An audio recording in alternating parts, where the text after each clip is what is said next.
This is Betsy Jensen, and you are listening to Unstoppable Body and Mind, episode 127, Unlearning Anxiety with Lucas. In this podcast, we learn to upgrade our brain and understand the power of our thoughts, to heal and to create the results we want in our life. Become the person in control of your healing and make peace with your life. Become unstoppable, body and mind. All right, today I have a special guest, and we're going to be talking more about anxiety. As you know, I've been doing the Unlearn Your Anxiety and Depression book club by Dr. Howard Schubiner, talking a lot about anxiety, really realizing how much it's actually so prevalent with my clients. But I asked Lucas to come here today because his story is mainly with more the anxiety, not complicated with a lot of other symptoms, although, of course, some things come and go. But it's really been cool to see his progress over the last 3 months, addressing his anxiety somatically and how that has just changed things so quickly for him. So welcome, Lucas. Thank you for Thanks for having me. coming. Yeah, you hit the nail on the head there. It's my anxiety drives my anxiety. Mm, It's kind of the thing, there's not a lot of tangible things I worry about other than having an anxiety attack. And yeah. it took a while to kind of realize that's what's going on. And so here we are talking Here we about it. are. Well, let's start at the beginning. And if you could just tell us kind of what brought you to this work? Like, how did anxiety develop for you? And like, where were you when you found this? I think I actually noticed anxiety when I was a kid, but it didn't really dominate my life, but I just remember a couple times when I was really young and then in my early 20s, some periods of time that were tough, but it didn't really start to become like a problem affecting my day-to-day life until like about 5 years ago, after some business stuff went south for me, where, I had a video business and a music business, and I found where they both meet, and it was like making videos for audio brands, and it got like pretty quickly, it was doing really well. But then after a few years, some relationships changed and stuff changed, and it fell out on me, which was like financially devastating. And that's really screwed with my confidence and everything. Just all the things I was doing and everything I had planned didn't really pan out how I thought. And it left me kind of doubting myself often and ruminating on what I could have done. And doubt and ruminating and thinking about those situations turned me into an anxious mess because I was in my head more than I was out in the world. And I thought I was putting time into to like fixing my business or being a better business person by like, oh, if I just like think about it. But I was doing a ton of damage, and I did not realize until, a couple times I had some pretty like mental break moments, complete with high heart rate and all that stuff, that I realized I need to take a look at why is this happening and what are some steps that I can take to kind of undo this or work with this. Yeah. So over the last 5 years, did anything get better? Did it get worse? Did it stay the same? A little bit. I mean, it used to be chronic pain in my neck and shoulders. Oh, okay. So I sought out treatment there. I sought out physical therapy. And one was like a therapist literally just pushing a knot out of my shoulder, right? And then other physical therapy was doing the work myself, different stretches. Another one was finding a massage therapist doing this method called Hendrickson method, which is incredible. He helped me get over some kind of lingering pain, and it was also mindset stuff. So that led me down the path of like, okay, like it's not just about stretching and getting massage, but it's about mindset things. Yeah. And then so I did acupuncture Yeah. with a really great acupuncturist who also was like more than just sticking me with the needles, mindset things, and always had good advice. Yeah. And then yoga. So all the right stuff, taking the right path, and then even daily walks. I haven't missed a walk for 4 or 5 years, every day, even when I had COVID. Yeah. So I thought I have this under control. Look at all the things I'm doing, Yeah. over 5, 6 years. That's a lot of work. But what I didn't realize I wasn't doing was confronting the anxiety itself. I thought if I did the work, the anxiety would go away. Yeah.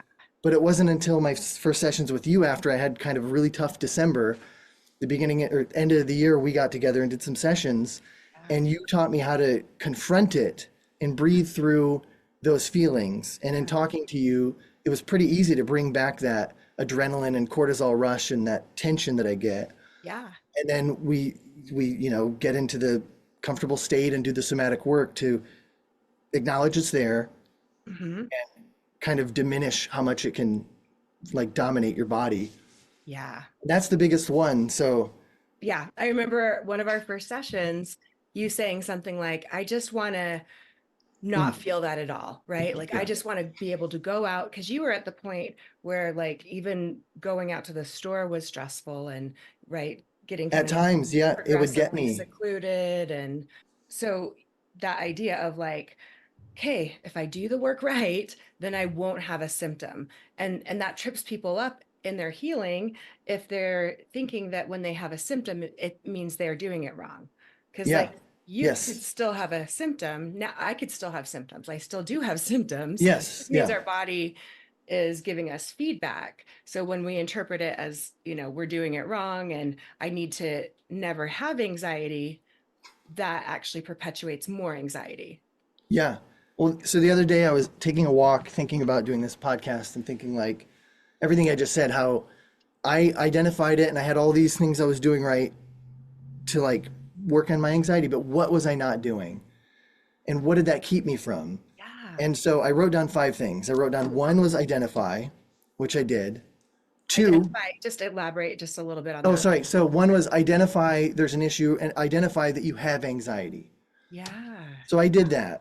Did you Two was be identify that proactive. pretty early on, by the way? Like when you first, like 5 years ago, or was that more when it started impacting your life in different ways? I think it was after I got through the pain management Yeah. is when I identified that the anxiety may have been responsible for the pain management. And then Hmm. rewind years earlier, I would have like stomach issues from time to time. I started to go, oh, there's always some lingering thing with me that is never diagnosed as some, medical issue. Then I was like, damn, that's anxiety. So Right. once I identified it, my step two was to be proactive, which was, seek treatments physically and then, mentally yoga and walking and all that stuff. Hmm. The third step is the one that I kept skipping, and that was confront it. Hmm. Instead of run from anxiety, it wasn't until with you I confronted it Hmm. that I could then, my fourth step was accept it. I'm Hmm. going to have anxiety. It will never go away. Yeah. And once I accepted it, now I can start to keep working on it, but then healing comes with after I accept it. Those are my five steps that I realized I was doing one and two, one and two, one and two, one and two, skipping three. I could not get to four or five. So, yeah, in doing three with you, Yeah. I have now accepted it. I now have regular scheduled therapy as well. Yeah. I'm ready to, it's going to be my life, but I'm ready to move forward from having it dominate my life at times. Yeah, right, right. It's like that that classic case of like when you have that thing that you're avoiding, it's like pushing a beach ball underwater and you're just there's so much resistance and there's so Yeah. much it takes so much energy and it's so draining and then it just rebounds up anyway, right? And so that idea of the more we want to get rid of something, whether it's chronic pain, and we go that route of like trying all the medicines and trying all the doctors and procedures and all these things and still having chronic pain.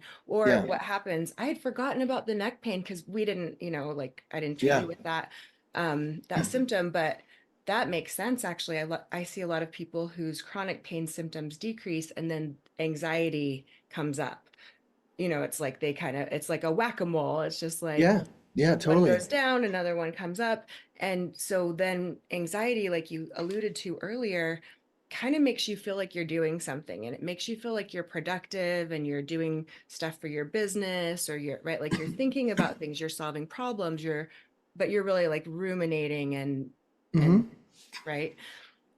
So it's easy to see how anxiety could feel very different than the chronic pain stuff, but we actually Yeah. treat it the same, right? We reframe it. We see it as something not so scary. It's misinformation from the brain rather than believing all of the brain stories, right?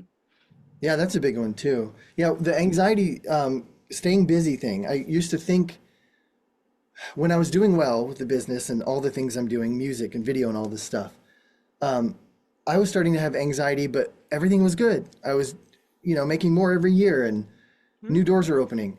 But I had this energy I didn't know what to do with. Mm-hmm. And I felt like a shark, how supposedly a shark can't stop moving or it dies. And Mm-hmm. it's like that I just kept thinking of myself that way and didn't know what to do with that energy. And Mm-hmm. I thought, well, if I use it to constantly make more, music or content or come up with new business ideas, then I'm harnessing the energy to be more successful. And all I was doing is just digging a deeper hole. Mm-hmm. Because, Like it it wasn't wasn't getting until you any further. it wasn't, no, and it wasn't until I found yoga that I could slow down a bit and, Yeah. like realize like, Yeah. chilling out in the beginning, like doing a slow flow yoga and then shavasana for like 15 minutes after doing, Yeah. just laying there and being like, oh, I can just lay here and Mm-hmm. do nothing. And, Yeah. but it's doing something for me. Yeah. Doing nothing is healing me. Yes, I'm so glad you said that because that was a really key thing for me to understand is that even laying there, I'm not doing nothing. Like that's actually when my digestion works. That's Yeah. when the cells repair. That's when, I take deeper breaths. That's where I can get into that brainwave state. Like that's not doing nothing. That's like plugging in your phone and saying, my phone is doing nothing right now. It's like, if Yeah. you don't do that, your phone really is going to do nothing. You Yeah. have to actually allow it to have that non-activity. That's just how we are. But I think I was that same way where, I almost thought I could just like fall asleep thinking about problems and solve them in my sleep. And Yeah. Yeah. really what I was doing is just creating problems to solve and then solving them. And it's just like running on this treadmill. And so yeah, you're doing activity, but is it getting you anywhere? And it's depleting to do that. Yeah. It really, yeah, it was really draining. And my partner's, we've been together for a long time. She had a family member over once, like 2 summers ago, or maybe last summer. And he said something about like how when you spend time thinking, you can actually burn more calories than when you're exercising. And I was like, holy crap. Like, no wonder why I've felt so depleted for so long because of all that ruminating and like trying to plan business things, trying to move the needle, as I would say, and like get somewhere extra. And I just would be like, all I did is take a walk today. I'm exhausted, but the entire day I'm constantly thinking and cycling and trying to think of the next move. And so Mm-hmm. that gave me a little nugget that I think about from time to time is him saying that and going, oh, damn, like, how did I not know that? How have I never heard that before? Ah, I haven't heard that either. Okay, yeah. So yeah, I just think of it as it's just like depleting to just be like running all the time or sprinting all the time or right like it's just natural like looking at the seasons and how things grow and right there's times of rest, there's times of growth. And for some reason our society has just turned us into thinking we need to be these robots that Yeah. just continuously work and continuously need to be moving the needle. But a lot of us come to that realization once these physical things start happening. Like I just can't do it like that anymore. And a lot of times we blame old age and just Yeah. I'm just getting old. But I really think that the more we just allow those times of tuning in and aligning and getting to that rest and repair state, that's why they call it rest and repair, rest and digest. How's that been Yeah. for you? Are you adding more of that into your life? Yeah. I had been trying to do that before working with you, That's but true. now, You but were. yeah, now it's like, I'm just seeing it as it's as essential as eating or drinking water or whatever. I'm treating it like that severely, not just like, oh, I could use a break, but like, no, this is daily life stuff. I'm going to do this. It's not I'm not going to skip eating, so I'm not going to skip, Yeah. even if it's just 3 minutes Yeah. And there's like no guilt about it in that way, right? You're not like, oh my gosh, I anymore. have to keep giving calories to this body that, it's like, of course, you're going to take care of it. And part of that is doing nothing sometimes, tuning out, not being in that fight or flight state. Yeah. And flight is really anxiety. Anxiety is that, you know, like feeling like you're running from a tiger constantly. And then a lot of Yeah. people can't turn that off. And when you give yourself time to rest and then you approach what it is that you want to do or have to do with work, it's it's starting to feel a bit more, it's easier, I guess, and there's a little bit more clarity. It feels like acting with purpose versus just staying busy. Mm-hmm. Mm-hmm. And then And imagine the results. Like if that's your approach when you're working, that can only give better results for yourself or your client or whoever you're working for. So, yeah, yeah.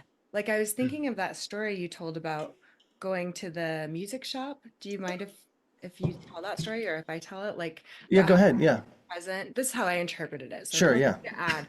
But like the gist of it was basically like each week we would work on some things like, okay, maybe I'll go to a store, or maybe I'll go, to this lunch with someone, right? And even those things were stressful at first, but we did this graded exposure and just like prepping you for it. And it was always, you always did better than you thought you were going to. That's how our brains are. We just fear it so much and dread it. And then we like, oh, that was fine. But then the next thing, right? But you Yeah. went to this music store or something. It was a place where you were in your element, you were buying some equipment or something and you were present instead of being worried about what people Hmm. were thinking and what you might have done wrong or like or what might happen if you get anxiety right now. You were just present with what was going on, had a great conversation with the owner. The Oh, owner right. Yeah. was even like curious about like you doing some side work for him. Like none of that would have happened if you were in your fight or flight state. Exactly. Yeah. It was going to a new music shop that I hadn't been to in my neighborhood. And recently, I'd noticed sometimes the anxiety would come up when I was going to go somewhere to spend money. I Mm-hmm. didn't realize that it was because I was going to spend money. It took me a minute to realize how much I still think about, financially where I was at and where I'm at now and like how that makes me feel and how Yeah. careful I am and how if especially in music gear, if I buy it, I need to be able to make money from it or sell it back to break close to even what I paid for. So there's Mm-hmm. all of that going into it normally when I'm just like, but what if I just want a thing? Yeah, that's my business, but sometimes I just want to go do something on the weekend, spend money and have a thing to play with. Yeah. And yeah, that particular time, I ordered it online, found out they were nearby, and messaged them. Was like, "Let me just drop by," and they Mm-hmm. said, "Okay." And then I go and check out the shop, and then I'm apparently just in a good mood, you know, attracting them to me because they couldn't help but talk to me when Yeah. it could have just been 10 seconds. I walked around the shop, said hi to people, and then the owner stood up and just starts talking to me like we've known each other forever. Nice. And I had a moment of thinking like, wow, normally I would probably be looking for anxiety to screw this up. Yeah. But I was thinking, but I'm actually calm. I didn't plan for this. I don't even know the last time I ate. That used to get in my head. And I Right. was like, but I'll just do this and then go home and it'll be chill. And it was, and it was just nice just to like not be in my own way, not be in my own head, go Mm-hmm. buy a thing, make a new relationship. And then ever since, I've been in contact with him, we've done some things together already. So No way. Oh, I yeah, love that story. yeah, Yeah, and I love that idea of like being present, being open, being that is attractive to people, right? The fear-based states. I was talking to someone about this earlier. If you think of like a magnet, and those fear-based states are actually a repulsive energy. It's like yeah. pushing away. And then the even just a neutral state or a happy state that is attractive to people. So Hmm. I love how you said that. And it just if you feel better, even if you're not sure that you're exuding that, but you feel better, then you're like, maybe I would have avoided it. Maybe my body language would have had a closed shoulder. Maybe I would have been angled toward the door. I Right? probably would have been more like likely to just go like, let's just pick this up and go and not even do a loop and not even say hi. Right. You could So, have just walked in, grabbed it, or if there was a line, you're on your phone, right? yeah, Just like secluded and shutting yourself down versus you're just here, you're looking around, you're not if that thought of like what if anxiety comes, did that ever come up? Like does it ever come up to think of like what if I get anxious? that's the majority of my anxiety is thinking, what if I have an anxiety attack? Yeah. That's the hardest part about it. But um, thankfully, I don't use my phone for it. If I have anxiety, I always figure a phone is going to make it worse in most cases. Yeah. So I just try to write it out, but Mhm. maybe I should distract myself with my phone, but I'm not a person who will do that. If I'm in line, I try to be really, that's an exercise to be present. Even at its worst, my anxiety, I wouldn't be in public going like this, I'd be like, okay, here it is, it's hitting. Oh Why do I yeah. feel so Yeah. anxious, And then just kind of look around and try to be in the line and, exist in Yeah. public. But So before, if that had happened and you thought, oh no, what if I get anxiety and you start feeling the sensations, that would be really distressing. But yeah. now, if that happens, like, can you take us through how you would react now and how that would be So different? either one is I'm probably going to have to pee. I drink a ton of water. Uh-huh. And then as we know, you get nervous. That's kind of one of the first signs. Hmm. It's not a bad, we talked about this. It's not a bad thing to have an out. So Yeah. if it hits, I would probably just go to the bathroom, Hmm. pee, Hmm. splash my face, and probably feel better. Yeah. But now I would add to that taking 10 seconds and doing probably 3 deep belly breaths and maybe trying to identify, with somatic stuff, like maybe notice, oh, am I holding tension? Give it a Hmm. color, just one of those tricks, but real quick, try to do it just so I can Hmm. feel like, hey, I have some control over this Yeah. before I go back out and re-attack the situation. Yeah. So even if it does come up, instead of having a fearful response, and even if you can't control it exactly, like turn it off like a switch, Yeah. there's still, you feel more control when you have some strategies, and you've learned several strategies. You've learned them, like some of them you even knew before, but you're applying them differently. And some of them that you've learned now, you can apply with other sensations in your body too, right? Or Yes. Yeah. emotions. So it's Yeah. all the same process. It's almost like doing somatic work has helped me connect the dots between all the previous work because Yeah. it's such a mindful thing Yeah. that if you're mindful while you're getting acupuncture, that's how acupuncture for me, that's how it works. I've had people go, it didn't do anything. And I Hmm. was thinking, I bet your mindset was that it probably wouldn't do anything. Yeah. But if your Yeah. mindset was like, this stuff is going to work, like for me, I remember having my arms just melt away and I couldn't feel my arms Oh, in a good wow. way. Yeah. And I would have an itch on my forehead and be like, I'm not going to move. I Yeah. can do this. And I would just be Yeah. jabbed up with needles but Yeah. I was in the right mindset. I wanted it to do something. I wanted it to give relief and it totally did. Yeah. Yeah, I'm not opposed to those types of things. If people, especially if it's not stressful financially, and it calms your nervous system. That's what I always get back to. So Yeah. for me, like dancing calms my nervous system, or like I love going to a thrift store and just walking around, and right, like there's a few things that are unique to me that other people would be like, oh, I hate that Yeah. environment, or dancing would, that would make me feel horrible. Like I wouldn't like that at all. So just finding what it is for you that calms your nervous system, having a few tools that you can have, not feeling like you have to totally control it or never have it, but just knowing it's like if a wave comes, knowing how to ride the wave Yeah. rather than just drowning with it or being swept away. You're just like, okay, I'm just gonna, the more I accept it, the faster it goes away. Yeah. It's like a vibration in your body and you can notice it and go, Yeah. it's here now, it's strong, but this song will end, and like it'll stop. So Yeah, it's temporary. It'll stop. Yeah. Okay. finding So, flow though. So for you dancing, going to mhm. the shop, like thrift shopping, me, it's music. Obviously, Yeah. it's like this stuff, guitar, drums, producing a song, get Yes. into flow.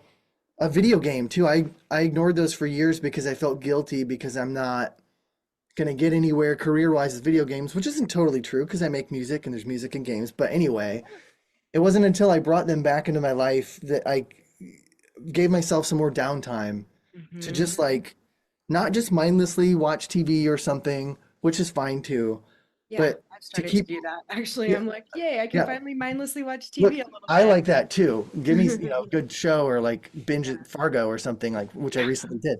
Um, but the cool thing about a game, especially if you have like a Nintendo Switch or some handheld gaming thing, you don't have the phone distractions. Mm-hmm. And you have to be active with your brain. So if your anxiety is really high, that's a great way to kind of get off of that for a second and like turn that energy into something fun. to Yes. start to rewire that. And that Yeah. that has helped me tremendously too, to just like Good. go, man, I don't really have any more work to do. I feel like I should.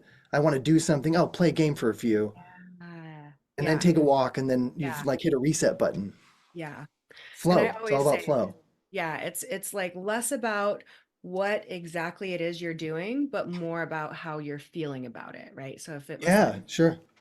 something, I don't know, I thought of cooking, right? Like for someone that might be a super enjoyable process. For someone else, they might be resentful and hating it and feel like it's a chore. But it doesn't have to be like the rest and repair doesn't have to be just doing meditations laying on the ground. Like it could be an active thing, but yeah, it's that flow state. It's that, and that is where you're more likely to connect to people, you're more creative, you're more playful, you're it actually like strengthens your immune system to be in that state. It's the state of digestion and your reproductive system works better. So like all of those rest and repair um things, that flow state, that's actually where we would do our best work, or where we do have those interactions that like propel us so much further in our business because we met the right person because we were attracting them versus just at home not wanting to go out and just ruminating about how to make more money. Right? Yeah. It's extra tough when you're self-employed and Yeah. self-motivated and it's like how do you draw that line between when I because I do music, so that's where I get into flow, but that's also where I have opportunities to make money. And I Yeah. had a hard time getting myself into flow for fun for myself. Hmm. There was a time where I blocked it and I was like, no, I don't, it feels, I don't want to do that. And Hmm. then I felt worse. It wasn't until I come down to my studio and create something and be like, oh, damn, I feel like I exercised or I checked some box that I needed to check. And Hmm.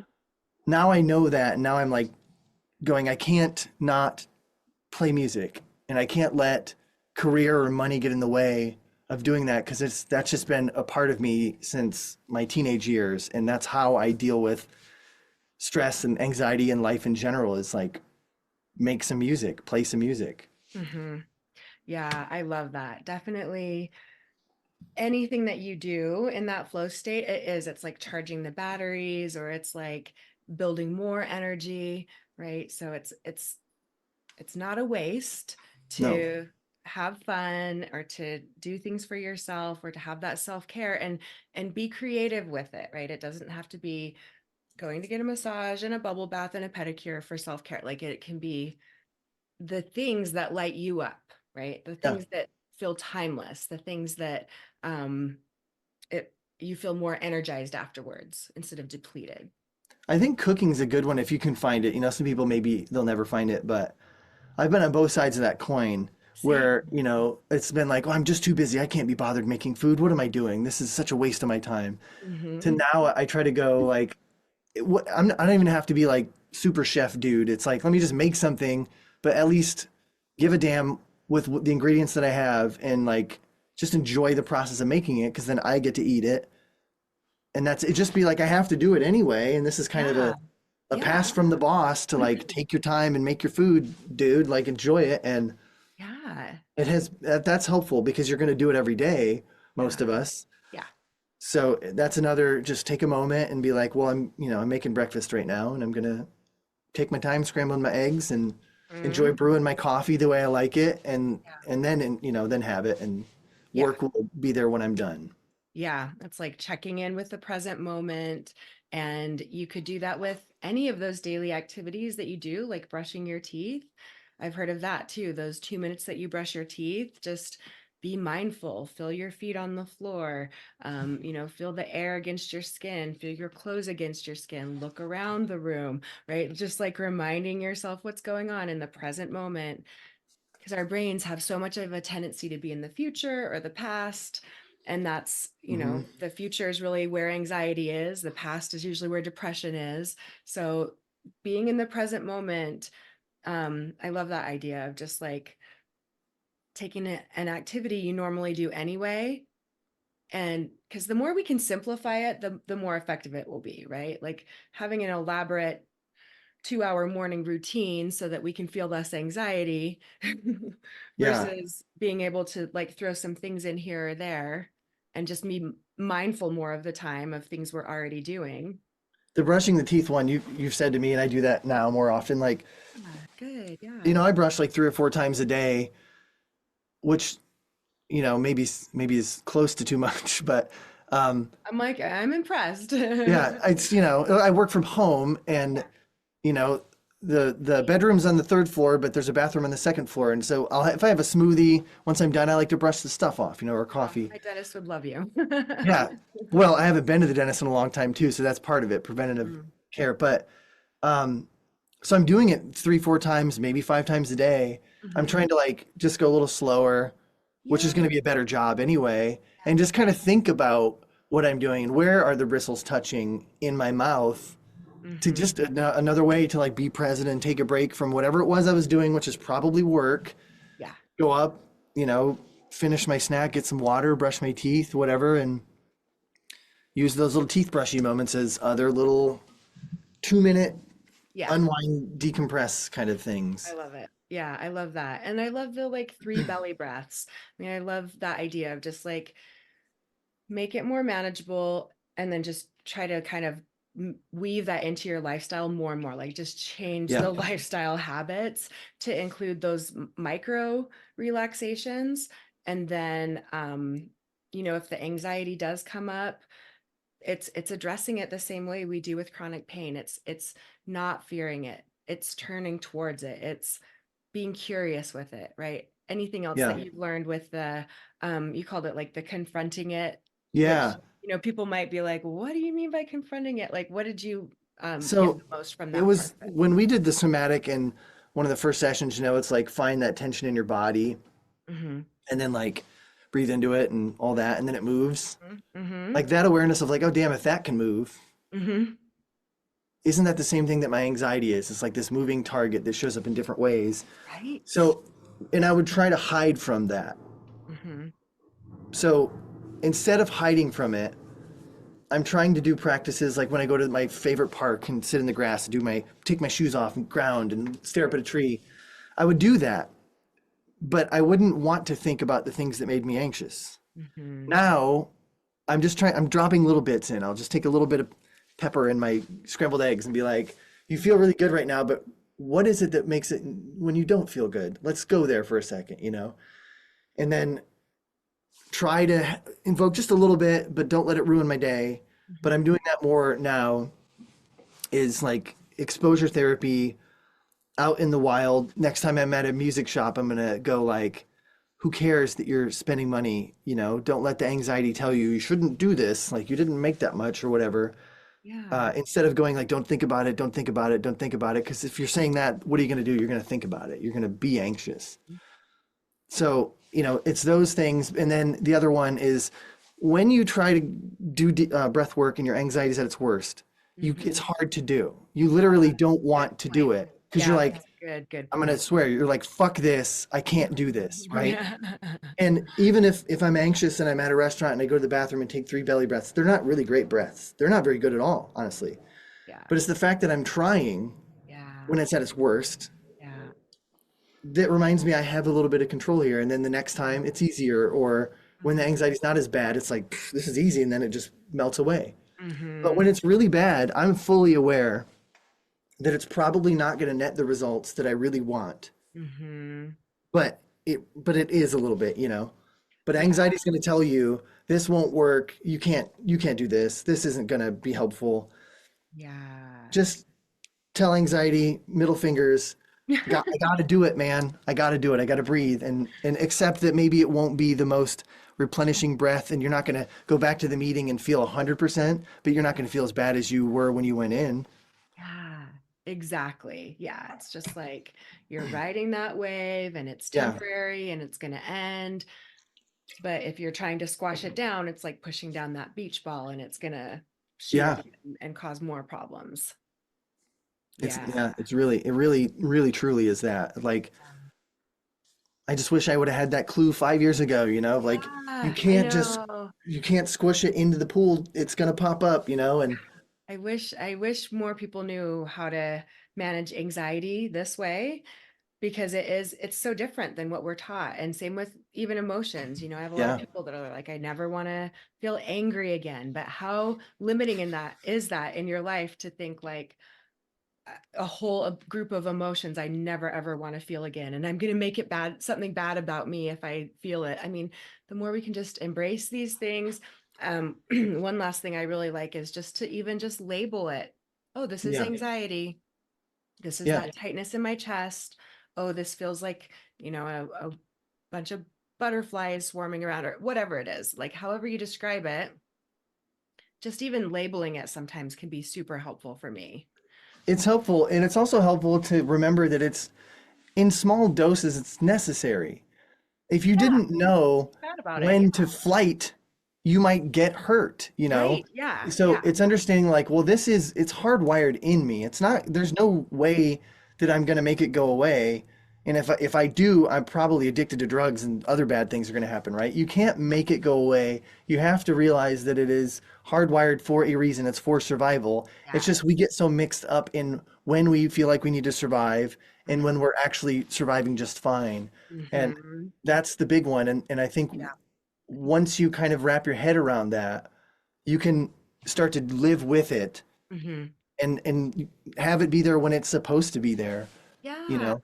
When Yeah. you've got a bad feeling about going into that neighborhood, like Yeah. you need it then, or shit, I Exactly. almost got hit by that person lane changing, you're hyper aware for a second, you need it then. But when you're Yeah. just thinking about that email you got to write or going to that dinner or that lunch meeting or whatever, there's probably not going to be a tiger ready to eat you. You're Mm-hmm. probably going to be ready to eat that pizza or something. Like just look for that, enjoy the food and like enjoy the moment. Don't be afraid all the time. Yes. Yes. You notice you're feeling those sensations. You can label, okay, I'm in that survival state, and just teach your nervous system in this moment. Okay, thank you. You're telling me you think there's a danger, and okay, we're safe though. There's not a danger. We've got this.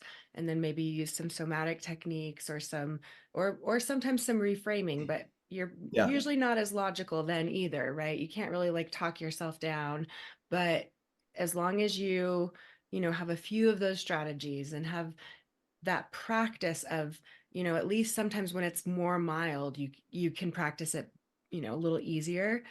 Your brain will produce it less and less over time. So that's the good news about this, is it's not like it just stays this bad and then you have some techniques. Like, this whole process is actually rewiring your brain as well to just produce it less and less, because it's not going to be as effective of a strategy anymore.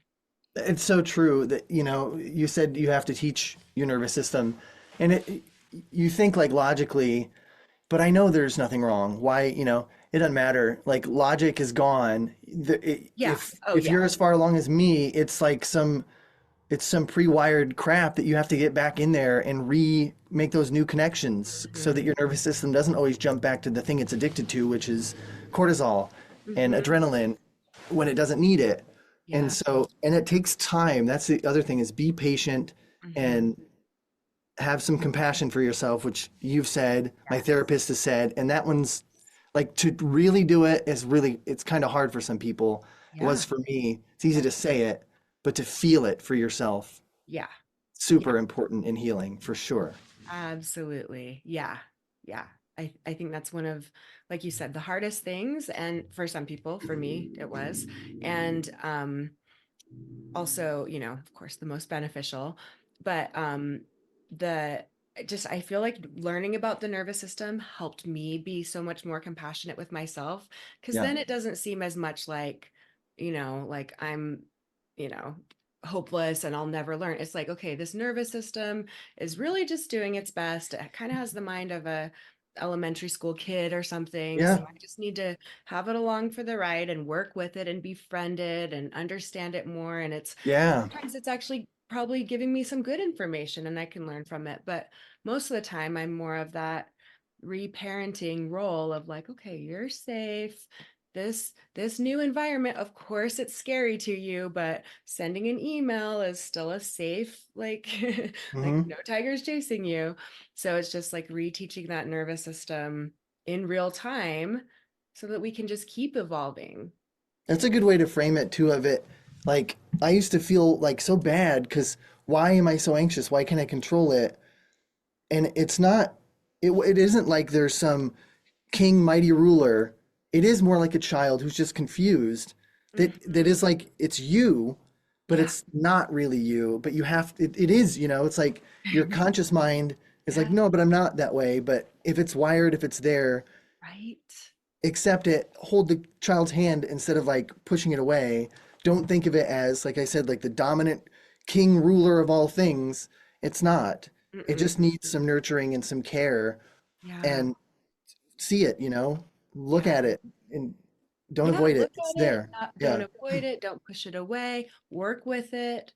Reassure it that it's fine to be there and we're good and I've got you and I've got your back and Yeah. Exactly. Yeah. amazing. Well, your story I think will help a lot of people. I think Hope so. yeah, I think it's super inspiring and I think because you had so much background in this stuff already, like you said, this was just the missing piece. And so I think a lot of things clicked into place for you pretty quickly, relatively. Hmm. Um, And are there any last like thoughts or ideas that you might want to share or tips? Or I mean, I think we've covered everything I Yeah. wanted to, but I We've got a also lot of the wanted to give you one tips. more opportunity if there's anything else that's come up in your mind to share. Um, the biggest one is just be patient and take your time, and Yeah. especially in the beginning, it's like little bits of progress, or even if you end a session and you feel even more anxious, Mm, look at it as maybe a good thing, like, oh, I exposed myself today yeah. and it wasn't a big deal, or it feels like a huge deal today, like that I did that, but it's necessary, like to get back into those anxious moments. It's necessary when you have guidance, when you have someone to help you, then kind of identify them and breathe through them. So, and it's going to be hard, but be patient. Mm-hmm. And the only other thing is, if you want to hear this music that I do, two places. One, anywhere, Idlemind, IDYLMIND. It's like pop music. We did an album called Feel Good that is a lot of this stuff, that comes from all my years of, yoga and all these things, but also from a person who understands what it's really like to need something to feel good. And Mm-hmm. then I have a meditation album when I was really heavy into doing yoga that I did. You can find on Bandcamp, Lucas Fackler on Bandcamp. So if you want to check out any of my tunes, that's, maybe you can share some links somewhere. We'll put them in the show notes for sure. Cool. Yeah, yeah. Other than that, I'm I checking those out too. yeah, cool. And I So, think and I thank you for your the way you speak when you're doing the session is just so calming, and your mindset and all this stuff is just the right stuff for people who need help. And it has helped me tremendously. And I'm probably not done, I'll probably hit you up again because it's good to check back in yeah. and treat myself to that session because Yeah. I still need it, I get but I coaching want it. too. Yeah, I think Yeah. everyone, like we have our blind spots, we have new things that come up. If we're doing it right, we're still evolving and right. So new stuff is coming up for us. So yeah, it's been awesome working with you and seeing your progress. Yeah, likewise. Yeah. I'd happily do this again later when there's more progress and we can talk more Yeah, about give us an other things to try. update. Yeah. Yeah, exactly. All right. Well, thank you so much again. And we'll wish you on your way and look for our next episode when we do that together and have your fun experiences until then Yeah. and make some good stories for us. All right. Happily. All right. Take care. Take Thanks, care. everyone. Bye. Bye, everybody. Thank you so much for listening. I hope you learned a little bit about your brain today that helps you in your life like it helped me. Please be sure and subscribe and leave a review. And of course, be sure and share this podcast with someone you know that wants an unstoppable body and mind.